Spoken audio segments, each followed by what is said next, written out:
What is good, Tesla family? It's Ray J back with another video. And in this one, I wanted to break down what's going on with Tesla, SPY, Nvda, the QQQ, and a couple of other tickers, and break down what's going on with the overall market, what you should be watching for as time progresses, what the news is saying about Tesla, and how things are looking so far. But before I break anything down all this information, before I get into any more details, let me just mention a couple of things. I am firstly not a financial planner, so take nothing I say as financial advice. And also, if you guys can, please check out the Moomoo link, which is down below and in the description. If you sign up for Moomoo, the link down below, and deposit $100 into the account, you're guaranteed up to 5 free stocks. The offer ends in just 9 days, so check it out before they run out. Anyways, let's break down what's going on with Tesla. So when it comes to Tesla right now, this thing is up in the pre-market, it's gapping up, but this gap is likely going to fill as time progresses. So I do anticipate a decline to be coming to the current share price, but we're going to be watching some key support to see how it holds for Tesla and whether or not this 50 EMA on the 30 minutes time frame is going to be holding. So I'm going to break down more information about SPY in just a few minutes and Tesla, but let's first talk about the news and etc. So when it comes to the news so far, you can see right here that a lot of investors are anticipating some improvements in the markets after the amount of bearish price action we saw in October, not to mention the prior months. And what's fueling the rally would be Jerome Powell announcing that the Fed was not raising rates during this cycle, and they may not raise rates again for the rest of the year. Now, that was positive news, and with that news coming out, it does favor the bulls for the end of the year. I mean, I still hold that view, but the market is due for a temporary pullback, and this could still affect Tesla and etc. Now, we're going to be watching some other earnings coming out for the week. I will talk about those later on. And then when it comes to Elon Musk has launched a new AI venture, launching the chat box Grok, and they're basically going to be rivaling, ChatGPT and other platforms. Now, this is very interesting. It's not his first step in the AI space. It's actually, I mean, on paper, it technically is, but he's been involved in AI with Tesla for quite some time. And finally, we had Berkshire Hathaway's earnings that came out. They had a relatively strong quarter over the weekend. We saw their earnings jump more than 40%, basically, but that's the operating earnings. But the cash pile has reached a record $157 billion. And when they hoard cash like this, they could be doing this because of economic uncertainty in the high interest rate environment. So it's going to be very important to watch to see what moves they're making. And this is not perfect news. It's just that, they're taking necessary precautions during times like this. For the economic calendar, we have two things coming out. We have Cook from the Fed giving a speech at noon today, which shouldn't be that bad. I don't think it's going to cause much. But one thing that's worth noting is that at 12:30 p.m.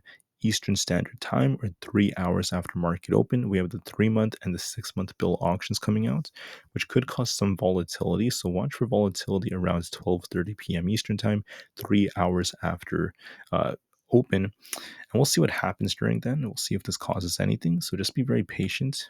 And now when it comes to other earnings, we have Uber and Rivian for Tuesday. For Wednesday, we have Roblox, AMC, and Disney. Disney's going to be one of the biggest ones for the week. And then we just have a couple of others after that. Nothing too crazy this week. Funny, we actually have Duolingo coming out for Wednesday. Pretty interesting. But anyways, nothing too big for the week. It's going to be very minor compared to like Apple's earnings. And now for Tesla, we had two big pieces of news. Tesla's wages may be increasing in Germany as there is more threats for them to potentially unionize and other factors like that. But at the same time as trumping that news is the fact that Tesla is building, or at least is planning on building, a $25,000 EV in the Gigafactory Berlin, which is great news for them. With this report coming out and them trying to produce more affordable cars, this is going to be very, very great for them. So this is very cool stuff, in my opinion. This is once again going to incorporate the robo-taxi, and this is part of why Tesla popped during the pre-market. But despite Tesla popping, we have a gap down here to fill, and I believe that this gap is going to fill today. So I think Tesla is going to decline a bit and make its way back down to 220 very soon. And then we're going to be watching to see how Tesla holds this support. If we lose 220, I expect Tesla's going to come all the way down towards 218 all over again. If that fails us, I anticipate it's going to come down to 215 to fill this second gap if we lose 218. Now for resistance, watch tight resistance right over here, very close to this 225 area. If we break this, we're going to be watching 227 to 228. If that breaks, we could get very close to about 230. Now, in my opinion, looking at Tesla, we have a slight bearish divergence that has developed, at least during the opening hours. So, like right here, there's a bearish divergence on the 30 minutes time frame, and that's despite the fact that if you look at Tesla on the daily time frame, Tesla has this potential reversal candle forming, which is hinting us that Tesla could be reversing a little bit, pulling back just a tiny bit before this thing continues higher later on during the month. So I'm still bullish overall on Tesla for the end of the year. I just think that we're going to see a temporary pullback. And I think that it might pull back to fill this gap, at least for now. So we're going to be watching this 220 area. Look for a little pop when we open for a liquidity grab, and then it's going to likely come back down to this support. I anticipate a little downside just to start us off, and we'll see how 220 to 218 holds us. We might just see a lot of chop around this area, and if the market declines, we could see Tesla drop even lower. If we lose 218, expect it to come all the way down to 215 again, and then 212 below that. My guts tells me it's going to pop and then drop as time goes on, just temporarily for now. I also think that looking at the weekly, we might start the week a little weak for the markets and become stronger towards the end of the week. The weekly is still looking kind of decent for Tesla. So it might decline a little bit early on, Monday, Tuesday, maybe part of Wednesday, and start pushing a little higher, making attempts to bounce for the end of the week.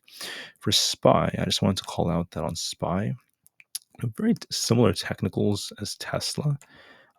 If you look at Tesla, we had some similar developments, but I noticed that we could be topping on SPY right here at this 436 area, unless we break it. If it breaks it, you're going to be watching 438 potentially being tested. We have resistance at 437 and 438, and then 440 above that. My guts tells me it's either going to pop and drop from here or it just drops, because even though it looks decent on the daily, there's a potential signal of it topping. On the 30 minutes time frame, you will notice that we have a gap down here. We basically have two gaps on SPY which are unfilled. So if we see SPY break 433, I think it's going to come all the way down to fill the gap at 430.8. I think there's going to be more downside coming if we lose 433 on SPY. So watch that support very carefully. 433 to 432.5 specifically, but I think it might break near the 20 EMA. So we might fill this gap.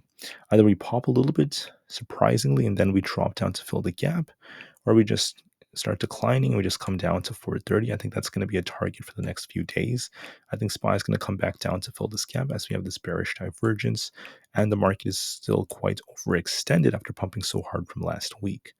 So that's what I'm thinking is going to happen. We either pop a bit and then drop, or we just drop from here. I'm anticipating that potential move. For Aapl stock, I'm seeing something very similar.